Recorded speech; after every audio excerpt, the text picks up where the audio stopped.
আচ্ছা শাবনূর, তোমার মা তোমাকে বেশি ভালোবাসে নাকি তোমার ভাইকে? আপনার কি মনে হয়? যা দেখলাম তাতে তোমাদের দুজনকেই সমান চোখে দেখে।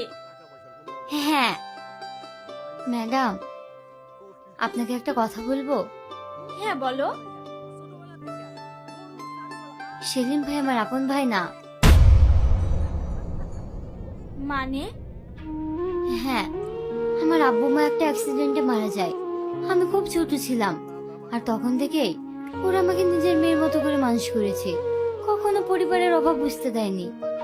সরি, আমার কারণে তুমি পুরনো কথা মনে করে কষ্ট পেলে। আরে না না, কষ্ট পাবো কেন?